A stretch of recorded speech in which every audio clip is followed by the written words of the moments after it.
할렐루야. 네, 오늘도 귀하고 복된 주님의 날 맞습니다. 우리 찬양으로 영광 돌리면서 예배 시작하도록 하겠습니다. 모든 이름 위에 뛰어난 이름 찬양합니다.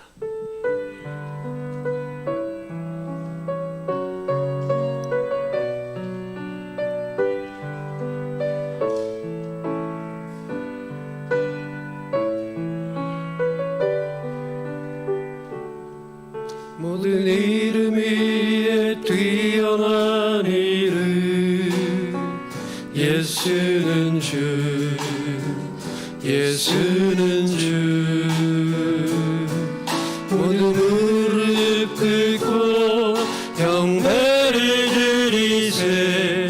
예수는 만유의 주니. 예수는 주, 예수는 주, 예수는 주. 온 천하 만물을 열어 그 보좌 영광을 돌리세. 예수, 예수, 예수는 주. 모든 이름 위에, 모든 이름 위에 뛰어난 이름 예수는 주, 예수는 주.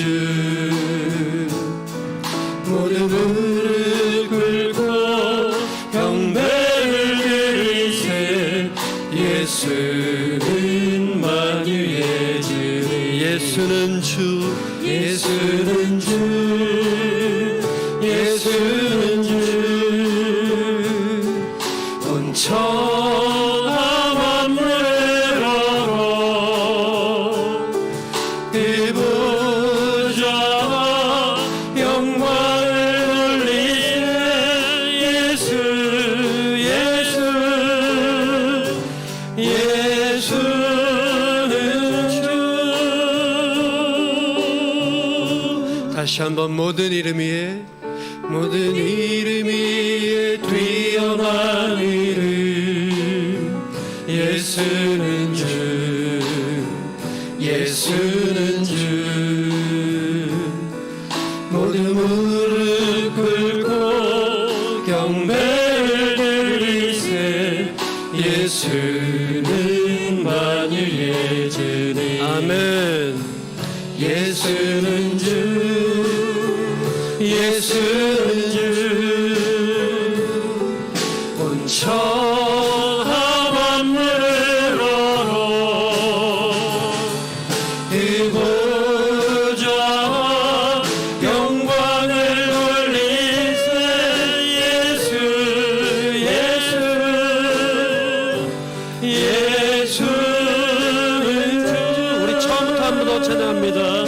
모든 이름 위에 뛰어난 이름, 모든 이름 위에 뛰어난 이름 예수는 주, 예수는 주. 아멘. 모든 무릎 꿇고 경배를 드리세. 예수는 만유의 주니. 예수는 주, 예수는 주, 예수는 주. 온 천하 만물을 열어 그 보좌 영광을 돌리세. 예수, 예수, 예수는 주. 예수는 주, 예수는 주, 예수는 주. 온 천하 만물을 열어 그 보좌 영광을 돌리세. 예수, 예수, 예수는 주. 할렐루야. 우리 계속 이어서 찬양합니다. 오직 예수뿐이네 고백합시다.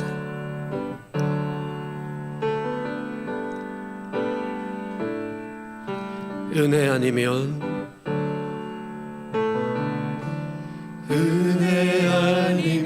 살아갈 수가 없네. 아멘.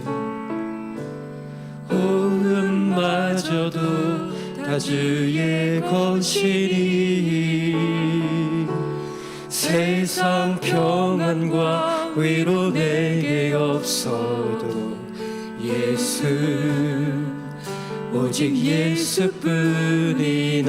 다시 한번 은혜 아니면 은혜 아니면 살아갈 수가 없네. 호흡마저도 다 주의 것이니 세상 평안과 위로 내게 없어도 예수 오직 예수뿐이네. 그 신계회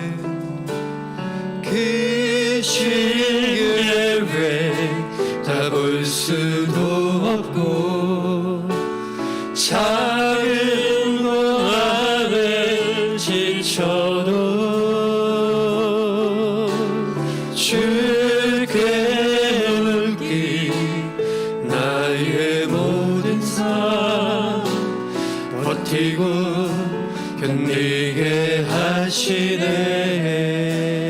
은혜 아니면 은혜 아니면 살아갈 수가 없네.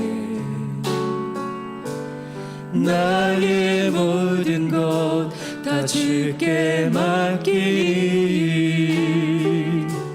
참된 평안과 위로 내게 주신 주 예수 오직 예수뿐. 우리 처음부터 한 번 더 찬양합시다. 은혜 아니면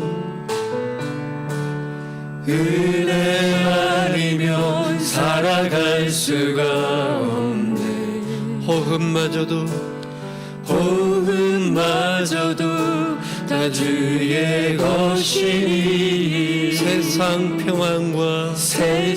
평안과 위로 내게 없어도 예수 오직 예수뿐. 한 번 더 고백합시다. 은혜 아니면 살아갈 수가 없네. 아멘. 호흡마저도 다 주의 것이니 세상 평안과 위로 내게 없어도 예수 오직 예수뿐이. 그 신계회 다 볼 수도 없고 작은 것 안에 지쳐도 주께 맡긴 나의 모든 삶 견디게 하시네. 그 신계회 다 볼 수도 없고 작은 것 안에 지쳐도 주께 맡긴 나의 모든 삶 버티고. 우리 한 번 더 고백합시다. 그 신계회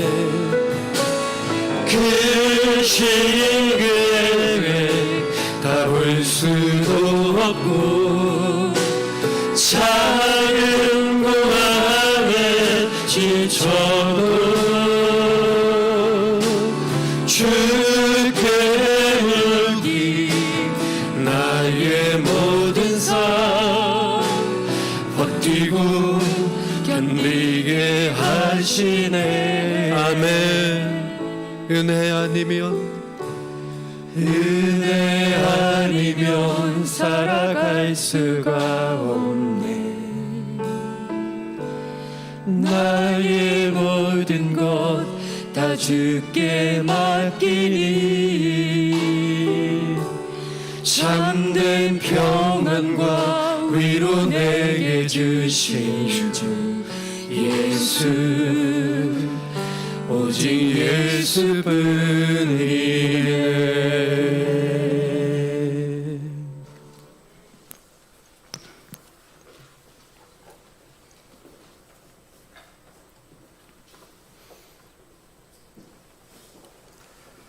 묵상기도 하심으로 7월 31일 주일 예배를 하나님께 올려드리겠습니다.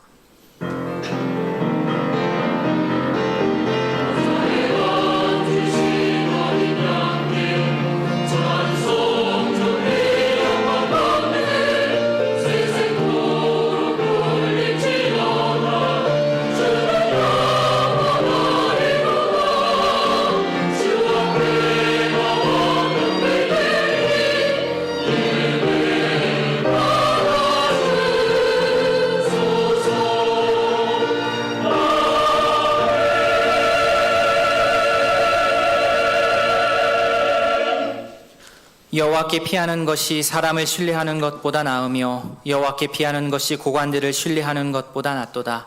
문나라가 나를 에워쌌으니 내가 여호와의 이름으로 그들을 끊으리로다. 아멘. 찬양받기에 합당하신 하나님 아버지께서 우리의 피난처가 되심을 알면서도 여전히 눈에 보이는 사람의 손을 붙들고자 분주한 우리의 연약함을 불쌍히 여겨 주시옵소서. 사람에게 피하지 않고 여호와 하나님께 피하는 주의 자녀 되게 하옵소서. 이 시간 말씀 앞에 섭니다. 말씀으로 교훈하여 주시고 하나님께서 비춰주시는 말씀의 길을 따라 순종하며 한 발 한 발 내딛는 세상이 감당치 못할 믿음의 사람들이 되게 하옵소서. 감사드리며 예수님의 이름으로 기도합니다. 아멘. 다 함께 신앙 고백하겠습니다. 전능하사 천지를 만드신 하나님 아버지를 내가 믿사오며 그 외아들 우리 주 예수 그리스도를 믿사오니 이는 성령으로 잉태하사 동정녀 마리아에게 나시고 본디오 빌라도에게 고난을 받으사 십자가에 못 박혀 죽으시고 장사한 지 사흘 만에 죽은 자 가운데서 다시 살아나시며 하늘에 오르사 전능하신 하나님 우편에 앉아 계시다가 저리로서 산자와 죽은 자를 심판하러 오시리라. 성령을 믿사오며 거룩한 공회와 성도가 서로 교통하는 것과 죄를 사하여 주시는 것과 몸이 다시 사는 것과 영원히 사는 것을 믿사옵나이다. 아멘. 찬송 31장입니다.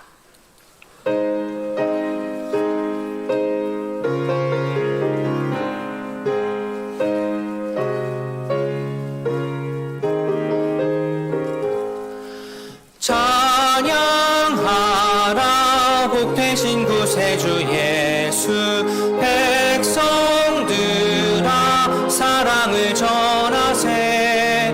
경배하라 하늘의 천군과 천사, 주님 앞에 영광을 돌리세. 목자같이 우리를 지키시고 종일 품에 늘 안아주시.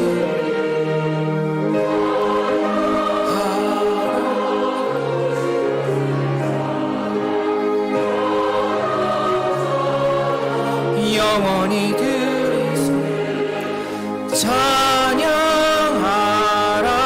복되신 구세주 예수, 우리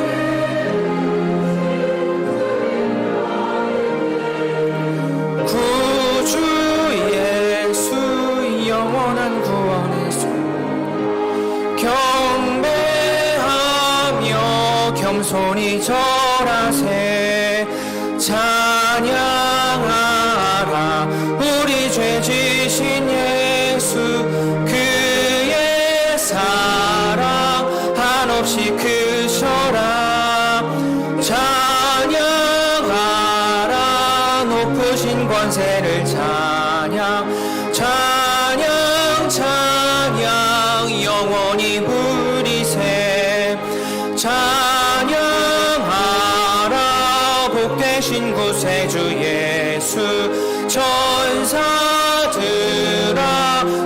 높게 찬양해. 구주 예수 영원히 다스리시니 멸류관을 주 앞에 드리세. 구주 예수 세상을 이기시고 영광 중에 또다시 오시리. 찬양하라 높으신 권세를 찬양 찬양 찬양 영원히 드리세. 성구교독 교동문 20번입니다. 교동문 20번입니다. 너희 의인들아 여호와를 즐거워하라. 찬송은 정직한 자들이 마땅히 할 바로다.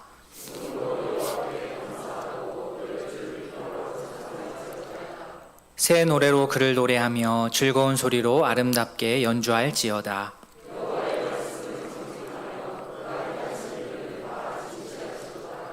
그는 공의와 정의를 사랑하시며 세상에는 여호와의 인자하심이 충만하도다.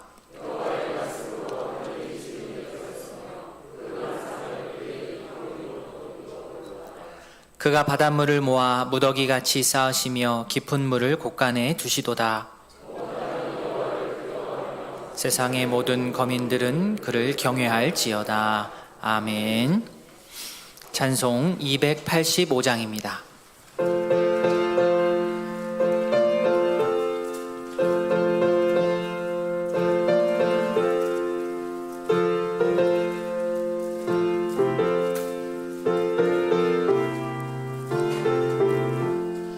주의 말씀 받은 그날 참 기쁘고 복되도다.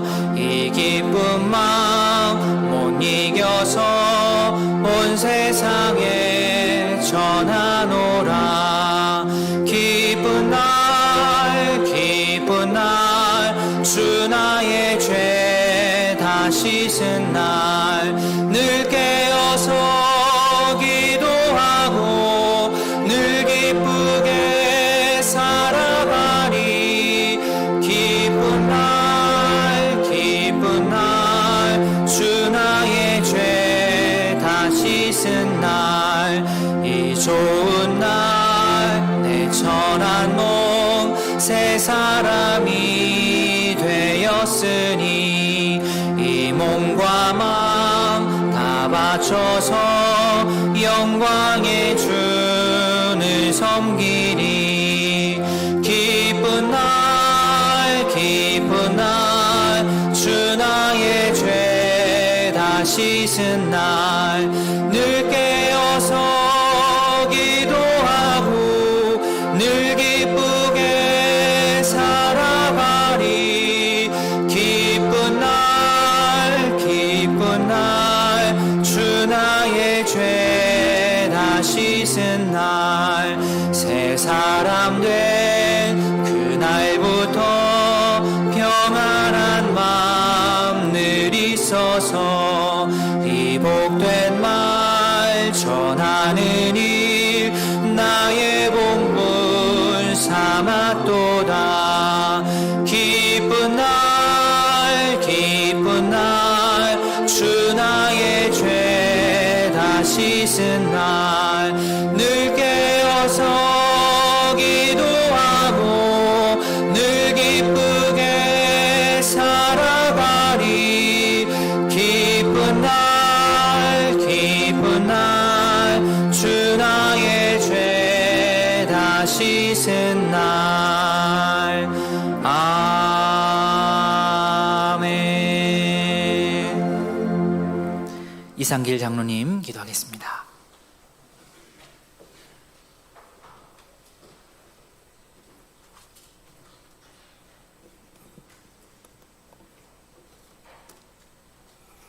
하나님 아버지, 예수 그리스도를 통하여 구속의 은혜를 베풀어 주셔서 죄인을 의인으로 삼아 주셨음에 이 감격을 저희들의 짧은 언어로는 주님의 크신 긍휼과 은혜를 다 표현할 수 없음을 고백합니다. 성도의 일상 속에 우주 만물의 창조주시요 주관자가 되시는 하나님을 아바 아버지라 부를 수 있는 특권을 허락하시고 한낱 미물에 불과한 저희들의 삶에 귀 기울여 주시고 살펴주시니 이 얼마나 큰 은혜인지 이러한 은혜 입은 주의 자녀들이 예배당에서 가정에서 예배를 드리고자 모였습니다.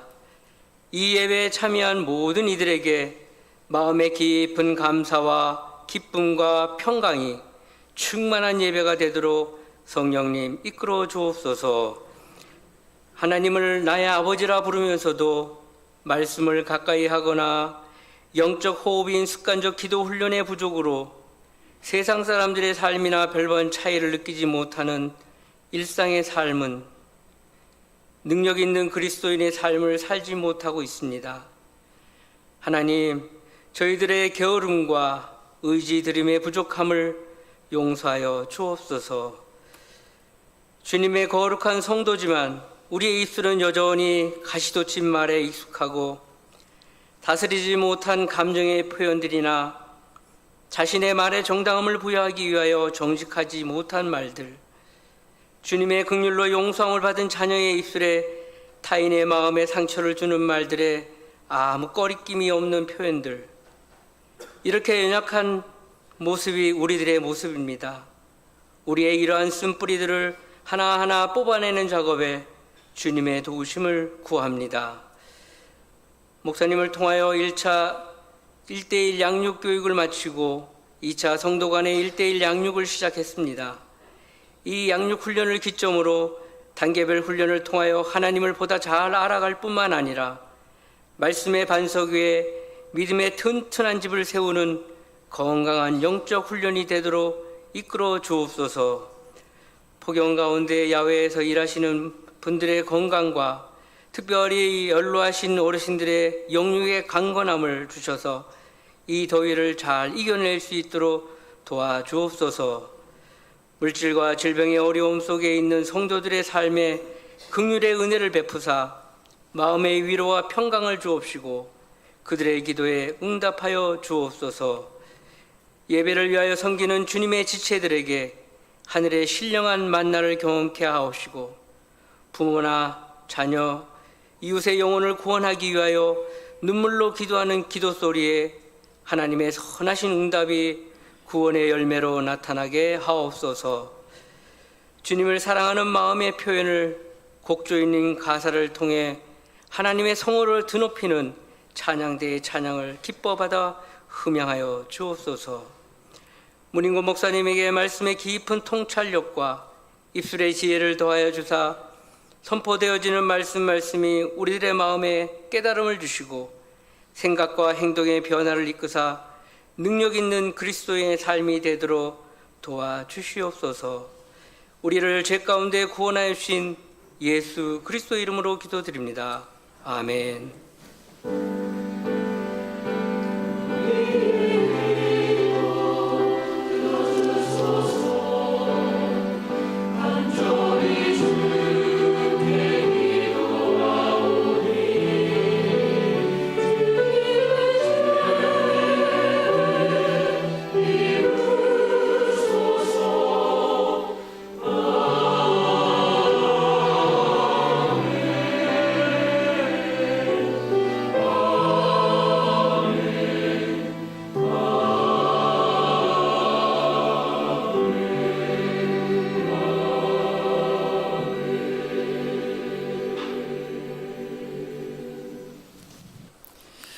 교회 소식 말씀드리겠습니다. 주보를 참조해 주십시오. 모임 안내입니다. 베드로의 원래회가 2부 예배 후 카페에서 모이겠습니다. 찬양위원회 모임이 2부 예배 후 오후 1시 30분 본당에서 있습니다. 8월 안내위원, 헌금위원 안내를 드립니다. 한 달 동안 섬김에 감사를 드립니다. 저는 열림일터 사회복지 종사자 워크샵 차, 인도차 화요일에 좀 다녀오도록 하겠습니다. 8월 일정 보시면 특별히 중고등부 여름 수련회가 다다음 주에 있는데요. 우리 중고등부 우리 교육부서 마지막 여름 수련회입니다. 다른 부서들은 다 잘 마쳤고요. 우리 중고등부 여름 수련회를 위해서 함께 기도해 주시기를 바랍니다. 한 가지 더 말씀드립니다. 장례 광고입니다. 김종길 집사님께서 소천하셨습니다. 유가족 분들께서 예배에 참석하셨습니다. 현재 상중에 계십니다. 유가족들 분들 위해서 기도해 주시기를 바랍니다. 하나님께서 우리에게 주신 하나님 말씀 마가복음 12장 1절부터 9절까지입니다. 신약 75면 마가복음 12장 1절부터 9절까지의 말씀 우리 한 절씩 교독하여 읽도록 하겠습니다. 예수께서 비유로 그들에게 말씀하시되 한 사람이 포도원을 만들어 산울타리로 두르고 즙 짜는 틀을 만들고 망대를 지어서 농부들에게 새로 주고 타국에 갔더니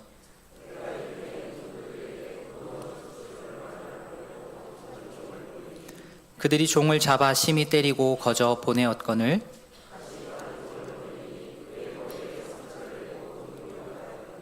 또 다른 종을 보내니 그들이 그를 죽이고 또 그 외 많은 종들도 더러는 때리고 더러는 죽인지라.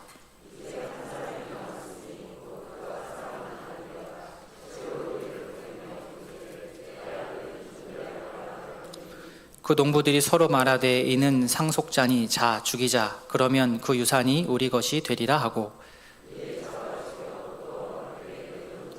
같이 봅니다. 포도원 주인이 어떻게 하겠느냐 와서 그 농부들을 진멸하고 포도원을 다른 사람들에게 주리라. 아멘. 하나님 아버지 감사합니다. 세상의 모든 것들이 하나님의 은혜 없이 이룰 수 없으며 사는 동안 일하며 얻는 소득 또한 은혜인 줄로 압니다. 받은 소득의 일부를 주님께 드릴 수 있음을 감사히 여기며 몸과 시간과 물질이 주님의 은혜를 갚는 데 사용할 수 있게 하옵소서. 언제 어디서든 온전히 쓰여지는 물질 되도록 도움 주시길 바라며 우리 주님의 이름으로 기도드립니다. 아멘. 찬송 405장입니다.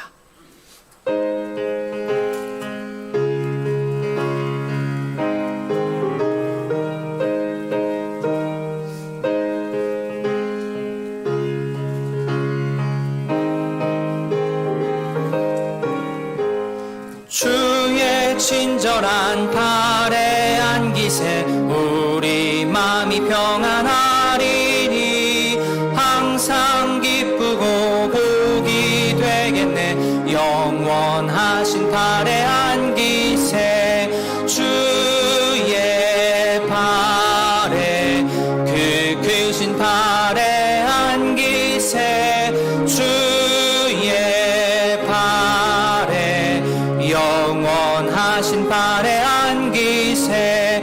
날이 갈수록 주의 사랑이 두루 광명하게 비치고 전성 가는 길 편히 가리니 영원하신 발에 안기세 주의 발에 그 크신 발에 안기세 주의 발에 영원하신 발에 안기세.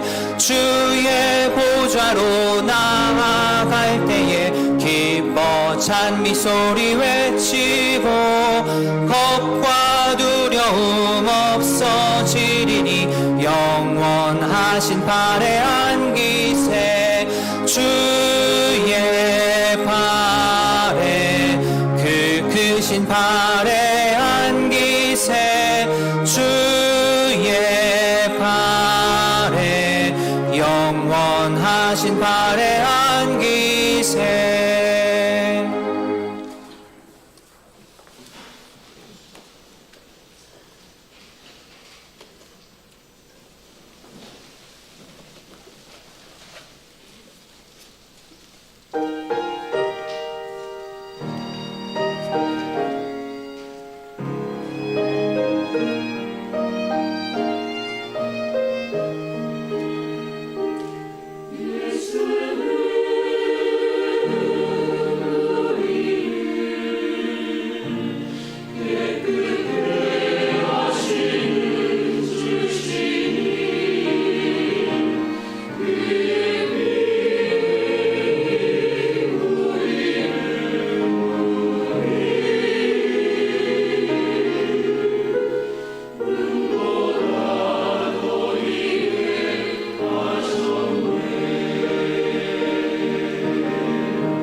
아멘. 귀한 찬양 감사합니다. 기도하겠습니다.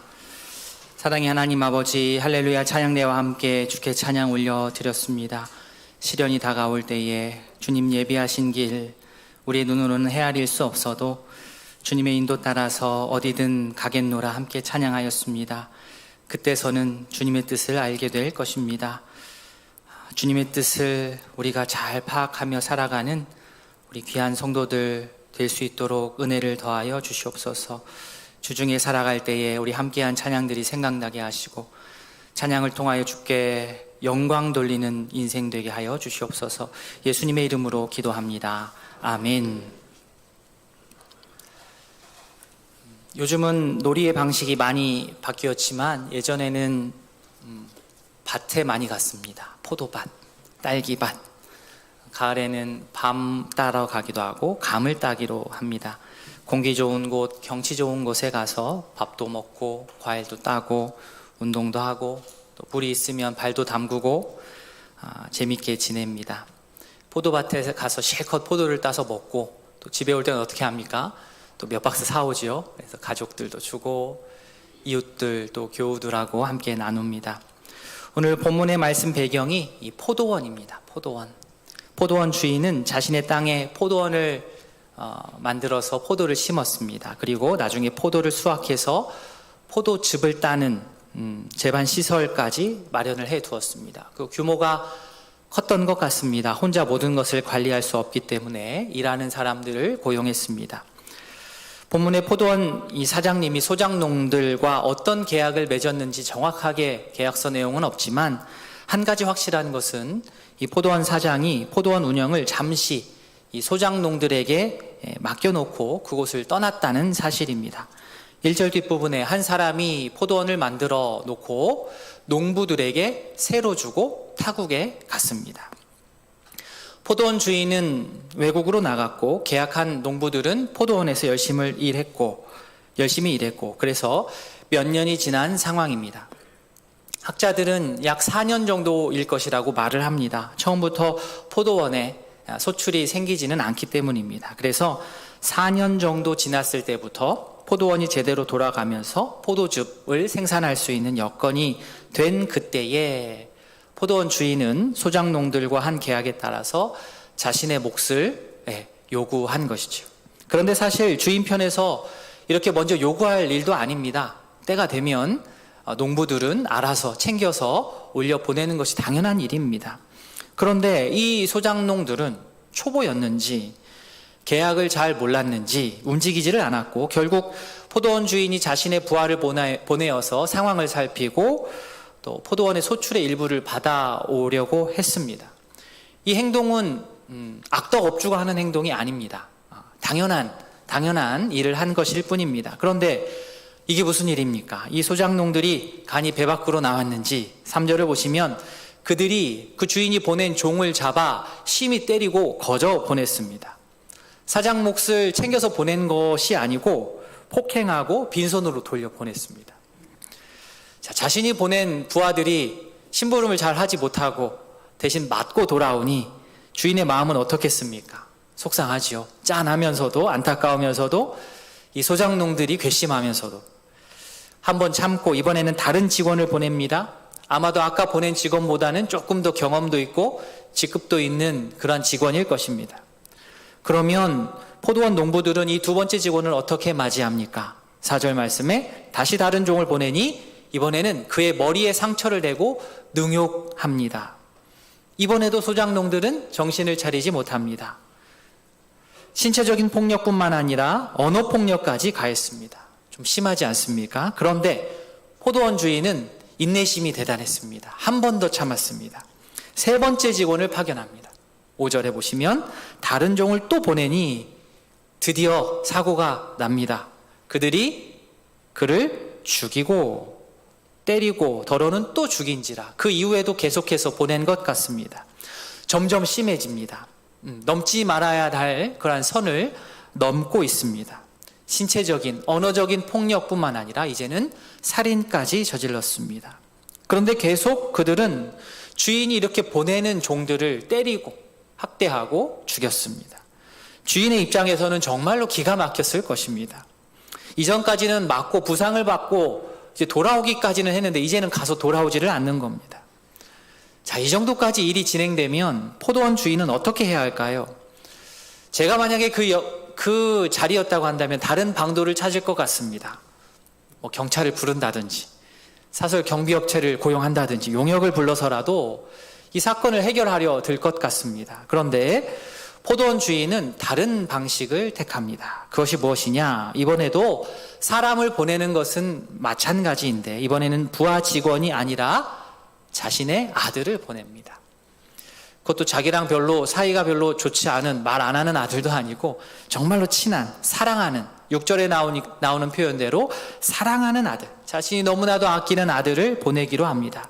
6절 말씀, 이제 한 사람이 남았으니 곧 그가 사랑하는 아들이라 최후죠. 이를 보내며 이르되 내 아들은 그들이 존대할 것이다. 아들이 어떤 우락부락 힘이 세서 무술에 능해서 보낸 것 같지는 않고 포도원 주인이 생각하기에 소작농들이 아무리 그래도 상식이 있고 또 양심이 있으면 앞으로 차기 포도원의 주인이 될 사람은 좀 다르게 대할 것이라는 생각으로 그렇게 혼자 생각을 하고 혼잣말을 하고 사랑하는 아들을 그들에게 보냅니다. 아들을 보낸다는 것은 말이 아들을 보낸다는 것이지 사실은 아버지의 분신 아닙니까? 아버지가 간다는 말입니다. 6절 뒷부분에 내 아들은 존대하리라, 이 주인 스스로 혼자 한 말입니다. 그런데 혼잣말은 혼잣말일 뿐 농부들은 포도원 주인의 이 의도를 알아차리지를 못했고 알고 싶은 생각도 없었던 것 같습니다.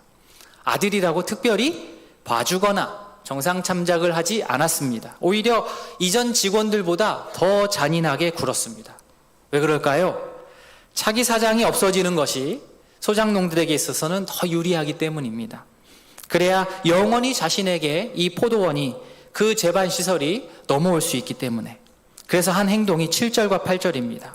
농부들이 서로 말하되 이는 상속자니 자 죽이자. 그러면 그 유산이 우리 것이 되리라. 이에 잡아 죽여 포도원 밖으로 내던집니다. 자, 8절까지 해서 포도원 이야기가 일단 끝이 납니다. 이 이야기의 끝이 어떻습니까? 해피엔딩이 아니죠. 밝고 유쾌하지가 않습니다. 죽음으로 끝납니다. 아들의 죽음, 비극으로 끝납니다. 게다가 죽임당한 후에 포도원 밖으로 내던져지는 것으로 이 이야기가 끝이 납니다. 자, 여기까지가 하나의 이야기이고 이 이야기를 기반으로 해서 예수님께서 말씀을 이어가십니다. 주인의 아들이 죽어서 포도원 밖으로 내쳐졌는데 자, 그러면 그 다음을 한번 물어보는 것이죠. 이 이야기를 듣는 사람들한테. 그 다음으로는 아들을 잃은 포도원 주인은 어떤 행동을 할까요? 라고 물어보는 겁니다. 우리 성도님들은 어떻게 생각하십니까? 이 포도원 주인이 어떻게 할 것 같습니까? 아니, 내가 포도원 주인이라면 이 상황에서 내 아들이 잃었을 때 어떠한 행동을 하시겠습니까? 주관식에 약하죠. 객관식으로 드리자면 1번, 너무 충격이 세가지고 마음이 너무 아파서 지쳐서 탈진해서 나는 싸울 힘이 없습니다. 다 포기하겠습니다. 1번. 2번, 숨겨놓은 나의 두 번째 아들을 보내겠습니다. 3번, 농부들을 힘으로 제압할 수 있는 아주 실력 있는 용역을 고용해서 그쪽으로 보내겠습니다. 4번, 포도원 주인인 내가 출동해서 상황을 정리하겠습니다. 물론 다 가능한 답일 수 있겠습니다만 예상되는, 그리고 예수님께서 이 이야기를 하면서 질문하는 의도를 살필 때에 정답은 4번입니다. 이 일이 이 정도까지 진행이 됐다고 한다면 포도원 주인이 직접 나설 수밖에 없다는 거예요. 9절에 보시면 9절 같이 한번 읽어보겠습니다. 시작. 포도원 주인이 어떻게 하겠느냐? 와서 그 농부들을 진멸하고 포도원을 다른 사람들에게 주리라. 다른 사람한테 준다는 것은 다른 소작농들을 찾아 다시 재계약을 한다는 것이겠죠. 포도원 주인이 직접 나서서 여기서는 죽이는 겁니다.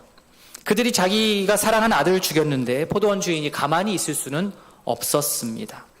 그러고 나서 이렇게 이야기가 끝이 납니다. 자, 오늘 이 이야기는 누가 하신 말씀이지요? 예수님이 하신 말씀입니다. 예수님으로부터 나온 이야기입니다. 1절 앞부분에 예수께서 비유로 그들에게 말씀하시되, 이러면서 이 포도원 농부 비유가 쫙 나오는 겁니다. 자, 그러면 오늘 우리가 읽었던 이 포도원 농부의 사건의 이야기들은 실제로 일어났던 역사적인 사실일까요? 아닙니다. 아닙니다. 이것은 실제로 일어났던 어떤 구체적인 몇 월, 며칠, 몇 년도에 일어난 사건이 아니라 예수님께서 의도를 가지고 구성한 이야기입니다. 그래서 비유인 것이죠. 예수께서 비유로 그들에게 말씀하시되. 그런데 아무리 비유라고 해도 이 개연성이 없으면 효과가 없지 않겠습니까? 예수님께서 하시는 이 말씀이 실제 일어난 사건은 아니지만 그 당시에 비슷한 일들은 일어났었다는 이야기입니다. 예수님께서 무언가를 설명하실 때에 쓰셨던 방법 중에 하나가 이 비유입니다. 복음서를 읽다 보면 비유로 말씀하시는 경우가 참 많이 있습니다. 이 비유를 드는 목적은 무엇이냐? 무엇인가를 이걸 설명해야 되는데 이 무엇인가를 이 설명을 위해서 옆에 두어가지고 원래의 의미를 더 도드라지게 만드는 역할을 하는 것이 이 비유입니다. 그러니까 두 단계를 거쳐야 돼요. 사실 이 비유를 이해해서 이 비유가 가르치는 것이 무엇인지를 파악하는 거죠. 그래야 더 이해가 풍성해지기 때문입니다. 비유도 잘 알아야 되지만 비유를 통해서 무슨 이야기를 하시는지를 우리가 정리를 해야 됩니다. 자, 예수님은 그 당시에 사람들이 잘 알아들을 법한 비유를 드셔서 말씀을 하셨는데, 이때 예수님의 특기 중에 하나가 무엇이냐면 당시 예수님 당시에 하나님의 말씀, 성경, 우리로 하자면 굳이 하자면 구약이 되겠지요. 그 말씀을 인용하셔서 예수님 자신의 그 상황에 맞게 적용하고 활용하시는데 아주 탁월한 능력을 갖고 계셨습니다. 그것도 문자적으로 어디에 어떤 문자적으로 말씀이 있다 이게 아니라 그 뜻을 가져오셔서 그 뜻을 더 폭넓게 해석하고 적용하셨습니다. 어떤 교수는 예수님의 이러한 인용 방식에 이름을 붙이기를 창조적 변용이라고 했습니다. 딱 가져다가 쓰는데 아주 창조적으로 이것을 쓰는 것이죠. 창조적 변용을 잘하려면 이 말씀을 잘 알아야 됩니다. 그리고 그 말씀의 핵심과 지금 이 현 상황에 이것을 어떻게 적용할지를 잘 알아야 이게 따로 놀지 않고 적합하게 그 말씀이 적용이 됩니다. 예수님께서 그 작업을 아주 잘 하셨었죠. 오늘 포도원 이야기를 들으시면서 혹시 생각나는 인물 없으신지요? 네, 없으시군요. 요 근래 열왕기상 말씀을 저와 함께 주일에 같이 보면서 아합과 이세벨이 욕심냈던 포도원 있지 않았습니까? 예, 나봇이 생각나신 줄 압니다. 이 나봇의 포도원, 아합과 이세벨을 대항해서 포도원을 지키려고 했던 나봇이 결국에는 정말 억울하게 죽음을 맞이하게 됩니다. 오늘 예수님의 이 비유의 말씀과 매우 많이 유사한 것을 알 수 있습니다. 또한 포도원에 관련한 구약의 말씀 중에 꼭 확인해야 될 말씀이 한 구절이 있습니다. 이사야 5장 말씀인데요. 오늘 본문 예수님께서 이 비유의 말씀을 하신 그 비유의 말씀의 근간이 되는 말씀이기 때문에 오랜만에 성경 한번 찾아보겠습니다. 예, 이사야 5장입니다. 구약 성경 972면 이사야 5장 1절부터 7절까지 구약 972면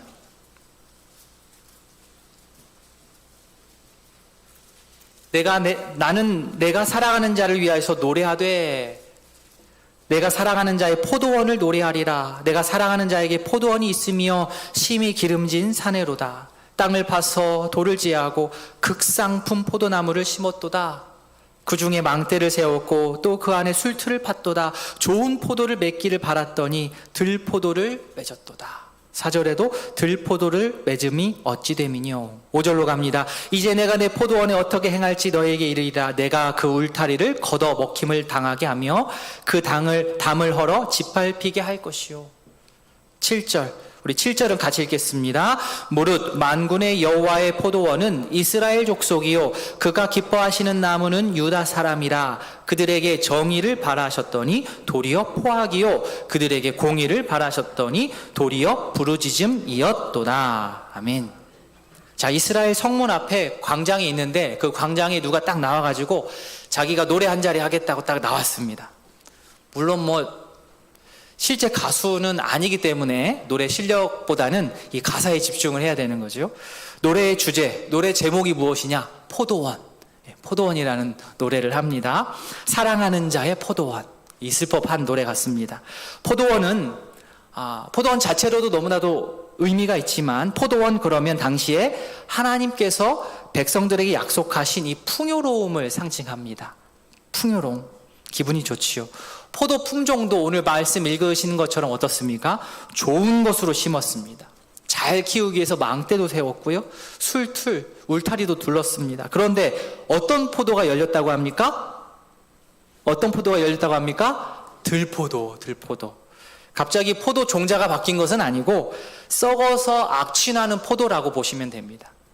좋은 품종을 심었는데 썩어서 악취가 나는 포도가 열려버린 겁니다. 정말 포도원에 정성을 기울였는데 그가 얻는 것은 썩어서 악취나는 포도였습니다. 그러면 어떻게 해야 될까요? 종자를 개량하든지 내년을 기약하든지 그럴 것 같지만 오늘 그 포도원 주인은 포도원을 다 갈아 엎어버렸습니다.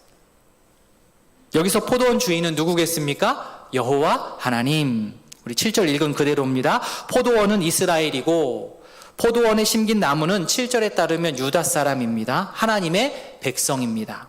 하나님께서는 이들을 통해 극상품 포도 열매를 기대하셨습니다.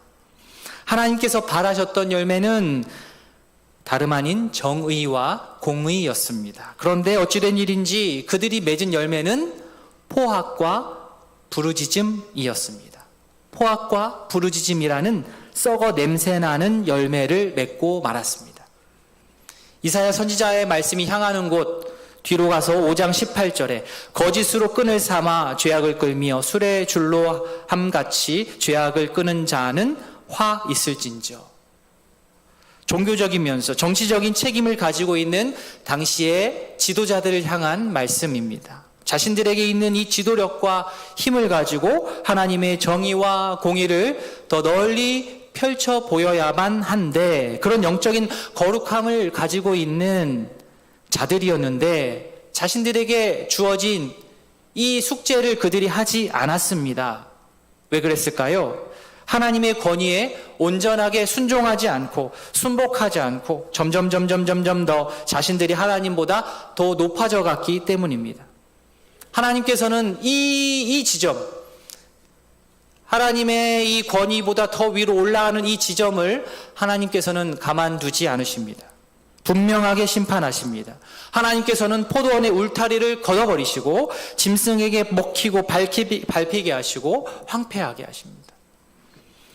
이사야 이 말씀을 예수님께서 창조적으로 변형하셔서 오늘 본문 상황에 이렇게 딱 적용을 하신 거예요. 자, 그러면 이사야 시대에서 다시 예수님의 시대로 와서 예수님께서 이 포도원 이야기를 비유로 말씀하시는 이유는 무엇이겠습니까? 이 비유가 1차적으로 향하는 대상은 누구이겠습니까? 누구 들으라고 하는 말씀입니까? 1절에 나옵니다. 예수께서 비유로 그들에게 말씀하시되, 그들 들으라고. 예수님께서는 그들 들으라고 이 이야기를 하셨어요.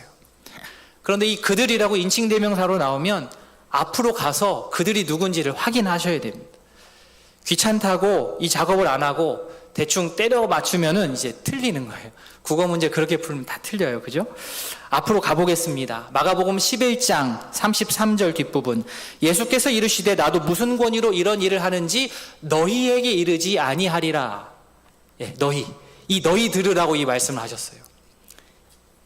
이게 좀 난이도가 있는 문제입니다. 한 번 더 가야 되겠습니다. 이 너희가 누군지 한 번 더 찾아보겠습니다. 27절 뒷부분. 예수께서 성전에 거니실 때에 대제사장들과 서기관들과 장로들이 나와 드디어 잡았습니다. 누군지. 너희 그들이 누군지 잡았습니다. 대제사장, 서기관들, 장로들. 자, 그러므로 오늘 본문의 시작인 12장 1절, 그러므로 예수께서 비유로 대제사장들, 서기관들, 장로들 들으라고 이 말씀을 하시되, 이렇게 되는 겁니다. 비유가 향하는 대상을 찾았고요. 그 다음에 예수께서 왜 그들에게 이 비유를 하셨는가 하는 것을 생각해 보아야 합니다. 비유에는 이전에 말씀드린 대로 의도가 있습니다. 의도. 이것 역시 오늘 본문 앞부분을 조금 읽어보는 것이 좋습니다. 마가복음 11장 전반적으로 쭉 읽어보시면 다름 아닌 예수님의 권위에 대한 이야기가 나옵니다. 예수님의 권위. 한번 따라해 주시겠습니까? 예수님의 권위. 예수님의 권위에 대한 이야기의 지금 흐름상에서 예수님께서 이 포도원 농부 비유를 드신 겁니다. 특히 이 권위 얘기는 예수님이 이 성전을 청결하는 성전 청결 사건, 그 이후로 나온 주제입니다. 당시 대제사장, 서기관, 장로들이 안타깝게도 자신들이 이 성전의 주인 행세를 하고 있었습니다. 겉으로는 하나님께 예배하는 것을 중요하다 이야기하며 내세웠지만 속으로는 자신의 이득을 취하고 자신의 기득권을 지키고 자신의 자리와 힘을 유지하는 장치로 사용하는 일들이 빈번했습니다. 예수님께서는 그것에 대해서 정면으로 대항하셨습니다. 마가복음 11장 15절에 성전 안에서 매매하는 자들을 예수님께서 내쫓으시고 비둘기 파는 자들 의자를 둘러 엎으셨지요. 내 집은 만민이 기도하는 집이라 칭함을 받으려고 하지 않았느냐. 너희는 강도의 소굴을 만들었도다. 당시 종교 지도자들은 예수님이 이런 행동, 이런 말씀이 얼마나 껄끄러웠겠습니까? 그들이 당장 드는 생각이 이거죠. 당신이 뭔데? 즉 그들은 예수님의 권위에 대항했습니다. 그들은 어떻게 해서든 예수님을 논리적으로 잡으려고 했어요. 그러나 계획처럼 되지 않았습니다. 이런 배경에서 예수님은 자신의 이 권위에 대해서 오늘의 비유의 말씀으로 당시 종교 지도자들에게, 그리고 주변 백성들에게, 그리고 지금 말씀을 대하는 우리에게 말씀을 하십니다. 게다가 예수님께서는 그들, 종교 지도자들이 잘 알고 암송도 하는 시편 118편 부분을 인용하여서 그들의 왜곡된 마음을 꼬집으셨습니다. 10절과 11절이 그 내용입니다. 많이 들어본 표현이지요. 건축자들이 버린 돌, 모퉁이에 머릿돌이 든다. 이 말씀 또한 시편에 있습니다. 시편 118편 22, 23절. 우리 시편을 같이 한번 읽어보겠습니다. 시작. 건축자가 버린 돌이 집 모퉁이의 머릿돌이 되었나니 이는 여호와께서 행하신 것이요 우리 눈에 기이한 바로다. 한국 건물은 이제 다 올린 다음에 나중에 상징적으로 머릿돌 이렇게 붙이고 새기지만 당시 옛날 사람들 그 문화에서는 머릿돌 하면 우리로 하면 주춧돌이 더 가까운 것 같습니다. 중심을 딱 잡는 돌, 기준이 되는 돌, 이게 주춧돌, 머릿돌입니다. 그런데 당시 건축자들이 별로 쓸모없어 보인다고 버린 그 돌이 건물을 지을 때 가장 중요한 모퉁이의 머릿돌이 된다는 것입니다. 종교 지도자들이 이 시편 118편을 모를 리 없습니다. 분명히 알았을 것입니다. 그런데 문제는 무엇이냐? 그 말씀은 말씀, 나는 나. 이 말씀을 나에게 적용하지 않은 거지요. 받지 않았습니다. 성경을 읽었지만, 그리고 성경에서 읽었던 그 일이 자신의 눈앞에서 펼쳐지고 있었지만 그 증거가 너무나도 확실함에도 불구하고 손익계산을 하는 것입니다. 결단을 해야 되는 상황이 찾아오는 것이죠. 이 예수라는 사람이 하는 말이 이건 정말로 맞는 말 같은데, 겉으로는 표현 안 하지만 이거 정말 맞는 말 같은데 어떻게 하지? 그의 말을 인정하자니 지금껏 내가 지금 쌓아 올린 종교적인 업적과 인맥과 힘, 자리, 이 모든 것이 날아갈 것 같고, 인정을 안 하자니 그렇다고 내가 지금까지 성경을 공부하고 암송했던, 내가 설교하고 전했던 그 내용을 내가 믿지 않고 받아들이지 않는 이율배반적인 사람이 되는 것인데 어떻게 하지? 지금 내 앞에 있는 예수를 받아들일 것인가, 배척할 것인가? 예수라는 사람이 하는 말을 내가 들을 것인가, 듣지 말 것인가? 예수의 권위를 내가 인정할 것인가, 인정하지 않을 것인가? 이렇게 고민한 그들은 결국 어떤 선택을 했겠습니까? 예수님을 배척하는 쪽, 예수님의 말씀을 안 듣는 쪽, 예수님의 권위를 듣지 않는 쪽으로 그들은 선택했습니다. 대제사장, 서기관, 당시 장로들은 곧 유대 종교 최고 지도자들 끝까지 고집을 부리면서 겉으로는 경건하게 섬기는 대단한 사람처럼 보일진 몰라도 동시에 지금 하나님의 주권에, 예수님의 권위에 정면으로 도전하고 있습니다. 하나님께서는 기대감을 가지고 그들에게 포도원을 맡겼지만 당시 지도자들은 시간이 지날수록 자기들 안에서 하나님의 원래의 뜻은 점점 희미해져 가고 하나님께서 자신에게 부여해 주신 그 자리에 만족하지 못하고 교만이 스멀스멀 올라와서 무슨 청지기는 무슨 청지기, 내가 주인이야, 내가 주인공이야, 내 거야, 내 거니까 내가 알아서 할 거야, 내 권리야 하면서 자신에게 맡겨주신 이 포도원 주인은 온데간데 없고 이제는 선을 넘어서 포도원을 접수하려고 하는 것입니다. 성경 말씀은 아니지만 고대 문헌 미시나에 이 점유자의 권리에 대한 규정이 나옵니다. 집, 저수지, 도랑, 지하 저장고, 비둘기장, 목욕, 되게 자세하죠? 관계농지, 노예, 그리고 계속 수익을 내는 어떤 것이면 무엇이든 취득하여 만 3년 동안 점유한 자는 그 소유권을 확보한다. 이렇게 써 있다고 하네요. 그 당시에. 비유 속에 등장하는 소장농들도 아마도 이런 배경에서 버티기를 한 것 같습니다. 자신들이 포도원을 3년 동안 점유하기만 한다면 그 소유권이 자신들에게 넘어올 것이라 생각하는 것이죠. 세상적으로는 머리가 매우 좋은 것 같아 보이지만 하나님의 시각으로는 너무나도 어리석은 판단과 생각입니다. 당시 성전의 종교 지도자들은 하나님께 올려드리는 그 영광을 자기가 누리고 하나님의 권세인데 자기가 휘두르면서 월권하는 일이 있었습니다. 성전 건물을 자신이 오래 점유하고 있으면 마치 성전의 이 권능마저 자신에게 넘어올 것이라는 아주 큰 착각 가운데 살았습니다. 예, 맞습니다. 만약에 그 건물이 성전이 아니라 단순 건물이었다고 한다면 이 미시나에 따르면 3년 버티면 자기 것이 될지도 모르겠습니다. 그러나 하나님의 성전은 그렇게 됩니까? 안 됩니까? 안 됩니다. 이런 그들에게 하나님께서는 여러 번 선지자를 통하여서 말씀하셨습니다. 하나님의 뜻을 전했습니다. 그런데 그들은 이 선지자들의 이야기들이 듣기 좋았겠습니까? 옳은 소리인 줄 알면서도 하나님의 말씀을 전하는 선지자, 예언자, 그리고 오늘 본문에 하나님의 아들이신 예수님의 말씀까지 그 모든 것이 다 눈에 가시였습니다. 그래서 끊임없이 그들을 핍박하고 추방하고 죽이기까지 한 것입니다. 자, 이제 이 말씀은 이사야 시대, 그리고 예수님의 시대, 그리고 2022년 여름 한국 땅의 교회인 우리에게도 전해진 것입니다. 현실이 어떻습니까? 좋은 부분도 있지만, 긍정적인 부분도 있지만, 부정적인 부분도 많이 있습니다.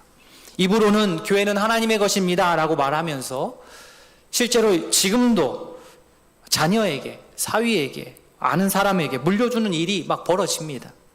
하나님의 권위를 말하면서 곧바로 자신의 권위가 하나님의 권위 위로 올라가는 거죠. 교회로 신문이 옵니다. 다른 신문은 아니고 기독신문입니다. 기독신문. 일주일에 한 번 오는 기독신문. 지난주 칼럼에서는 이 기독신문의 칼럼에 대법원 양형위원회가 성범죄 양형기준 수정안을 결정한 것을 어떤 칼럼 쓰는 분이 썼더라고요. 기독신문에. 법원이 성범죄에 대해 선고를 내릴 때 고려하는 기준에 새로운 항목을 추가했다는 겁니다. 어떤 항목을 추가했느냐? 제자, 환자, 부하. 여기에 더불어서 기독신문이니까 뭐가 추가됐겠습니까? 예, 신도, 성도. 즉 이런 관계 안에서 범죄가 일어나면 더 엄하게 다스려야 된다는 거예요. 그거를 결의를 한 겁니다. 그 법이 정해진 거죠.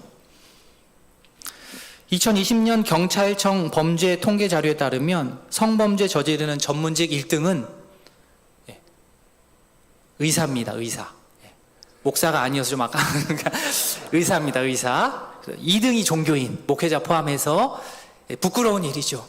제가 제일 많이 부끄러워했죠. 2등이 종교인입니다. 범위를 목회자로 한정해서 볼 때 하나님의 권위를 절대적으로 더 인정하고 그 권위 앞에 무릎을 꿇어야 되는 자들이 오히려 자신의 지위나 직책을 이용해서 더 부당한 일을 저지르는데 앞장서는 일이 현실에서는 아주 안타깝게도 일어나고 있다는 사실입니다. 그래서 이 일이 너무 많으니까 환자나 신도를 향해서 이런 일이 벌어지니까 더 엄하게 법으로 다스린다는 그러한 결정이 내려진 것입니다. 너무나 부끄럽고 또 꼭 생각을 해야 되는 부분입니다. 하나님께서는 이 포도원을 아름답게 준비하셔서 우리에게 맡겨주셨습니다. 그 포도원은 여러 가지를 의미할 수 있습니다. 내 인생, 내 가족, 내 집, 내 땅, 내 돈, 내 직장, 내 졸업증서 혹은 교회에서의 직분. 그런데 하나님께서 맡겨주셨다고 해서 그 모든 것들의 소유권은 나에게 있는 것일까요? 아닙니다. 절대로 아닙니다. 우리는 청지기입니다. 하나님께서 나를 믿고 그것들을 맡겨주시고 주셨다고 해서 하나님께서 나를 끊임없이 선하게 대해주신다고 해서 하나님을 가볍게 여기면, 우습게 여기면 절대로 안 됩니다. 하나님의 권위, 예수님의 권위를 온전하게 인정하지 않고 도리어 바닥으로 끌어내리고 대신 내가 그 권위를 꿰차고 올라서려고 하면 그 순간부터 비극이 시작됩니다. 내가 주인이 아닌데 주인 행세를 하기 시작하면 그때부터 비극이 시작됩니다. 하나님께서 받으셔야 될 존귀와 영광을 사람이 가로채기 시작하면 비극이 그때부터 시작되는 거예요.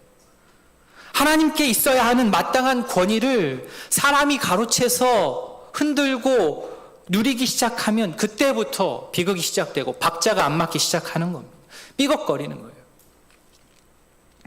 오늘 예수님의 이 말씀은 당시 하나님을 모르는 이방인들에게 주신 말씀이 아니고 이미 하나님을 믿고 믿는 것을 떠나서 열심히 믿어왔던 사람들에게 말씀을 전한다고 했던 종교 지도자들에게 주셨던 말씀이기 때문에 어쩌면 이 말씀은 지금의 우리 예배를 잘 드리고 있는 우리 교인들, 성도들, 저를 포함하여서 교회에서 앞장서서 섬기는 모든 지도자들에게 정면으로 다가오는 말씀이라고 할 수 있겠습니다. 바라기는 하나님의 권위, 예수님의 권위에 어리석게 도전하는 그러한 어리석음이 우리에게 남아있지 않기를 바랍니다. 하나님께서는 여러 통로를 통해서 말씀하십니다. 물론 아프지요, 힘들죠. 때로는 우리가 수용해서 실천하기 버거운 말씀도 있을 것입니다. 그러나 하나님의 권위 있는 그 말씀 앞에 순종하는 것이 우리가 진짜로 사는 길입니다. 진짜로 지혜 있는 사람은 그렇게 사는 거예요. 하나님께서는 포도원을 위해서 어떻게 하십니까? 끝까지 자기를 낮추시고 농부들을 계속해서 보내셔서 말씀하시고 폭력에 폭력으로 대응하지 않으시고 결국에는 자신의 아들까지 내어주셨습니다. 하나님께서는 우리를 위해 자신의 아들 예수 그리스도를 내어주셨습니다. 그 하나님의 사랑, 그 하나님의 설득, 그 하나님의 은혜를 먼저 우리가 깊이 간직하고 기억할 수 있기를 원합니다. 하나님의 마땅한 권위를 인정하고 높여드릴 때 이 땅에서 청지기로 살아가는 우리의 권위도 아름답게 자리 잡아 갈 것입니다. 권위는 내가 세운다고 세워지는 건 아닙니다. 하나님께서 세워주셔야 됩니다. 믿음의 가족들이 서로 인정하고 세워주셔야 합니다. 바라기는 하나님의 아들 예수 그리스도의 권세를 인정하고 그 권위에 순복하는 길이 참으로 복된 길임을 우리가 오늘 말씀을 통해서 깨닫고 그 복된 길을 함께 걸어가는 깨어있는 의동교회 가족들 다 되시길 진심으로 소원합니다. 아멘. 우리 말씀을 기억하며 기도하도록 하겠습니다.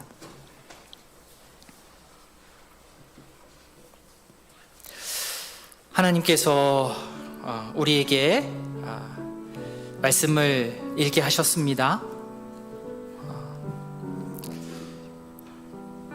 우리는 과연 무엇을 심고 무엇을 거두고 있습니까? 하나님께서는 좋은 것을 심으시고 또 좋은 것, 정의와 공의를 맺기를 원하셨는데 썩어서 냄새나는 것을 맺고 있지는 않은지 참 부끄럽고 내 자신을 돌아보게 됩니다. 주께서 주신 모든 것이 당연한 것이 아니고 잠시 맡아서 우리가 운용하는 것일 뿐인데 점점 교만하여져서 하나님의 권위보다 더 위로 올라서는 일이 우리 안에 일어나고 있지는 않은지요? 이 시간 기도하시면서 주님, 하나님의 권위를 높여드립니다. 예수 그리스도의 권위를 높여드립니다. 주께서 맡겨주신 것 겸손하게 잘 맡아 그 일들 잘 감당하길 원합니다. 말씀으로 살아가는 저희들이 되길 원합니다. 이 시간 기도하도록 하겠습니다. 하나님 아버지, 주님, 아버지요, 주께서 우리에게 맡겨주신 것들을 어떻게 우리가 받아들이고 어떻게 힘써야 되겠습니까? 하나님, 불쌍히 여겨주시옵소서. 아버지여, 불쌍히 여겨주시옵소서. 주님, 극상품 포도 열매가 맺혀져야 될 텐데, 정의와 공의가 열매가 맺혀져야 되는데 포악과 부르짖음만 난무하진 않습니다. 아버지여, 우리 이기적인 이런 마음, 아버지여, 주님 불쌍히 여겨 주시옵소서. 아버지여, 예수 그리스도의 권위를 온전히 드높여드리는 우리 모두 될 수 있기를 원합니다. 하나님, 은혜를 더하여 주셔서 아버지, 참된 겸손이 무엇인지 알게 하시고 감히 하나님의 권위에 도전하는 어리석음이 우리 가운데 없도록, 감히 하나님의 권위에 도전하는 자들이 생기지 않도록 주여 붙들어 주시옵소서. 주여 은혜를 주시옵소서. 아버지,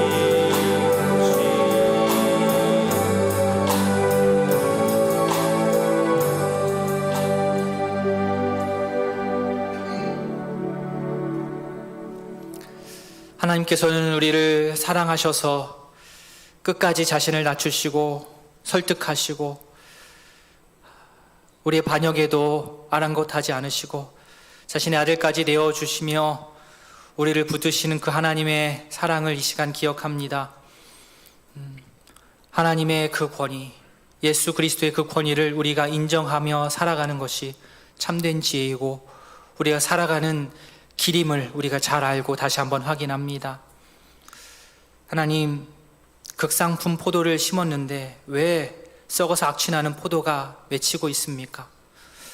주님, 공의와 정의를 심었는데 왜 포악과 부르짖음만 나오고 있습니까? 아버지여, 우리를 불쌍히 여기셔서 하나님의 권위 앞에 무릎을 꿇고 예수 그리스도의 권위 앞에 무릎을 꿇고 머리를 조아리며 나의 잘못된 교만을 다 토해내는 진정 주님의 백성들 될 수 있도록 은혜 베풀어 주시옵소서. 그 권위에 순복하는 길이 사는 길임을 알고 그 길을 걸어가는 지혜로운 성도 될 수 있도록 은혜 베풀어 주시옵소서. 예수님의 이름으로 기도합니다. 아멘.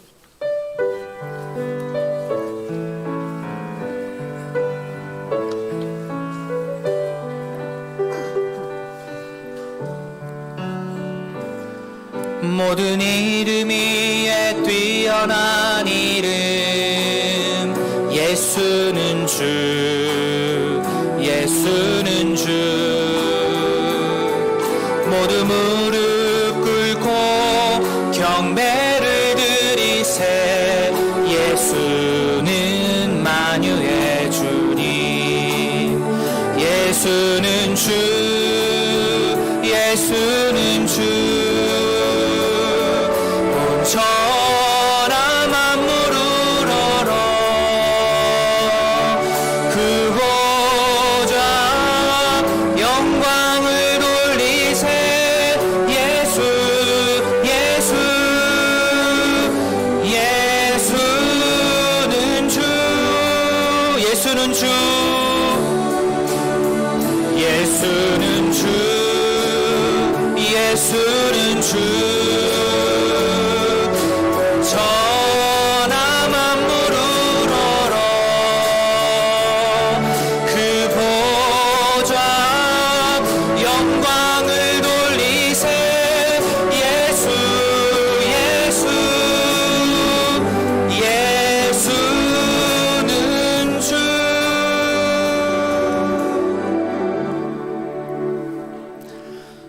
구주 예수 그리스도의 은혜와 하나님 아버지의 사랑과 성령의 교통하심이 하나님의 아들 예수 그리스도의 권위 앞에 무릎 꿇고 주님의 권위 있는 말씀에 순종하여 주님의 참된 종이요 청지기로 교만을 버리고 겸손하게 살기를 다짐하는 모든 성도 위에 이제로부터 영원토록 함께 있을지어다. 아멘.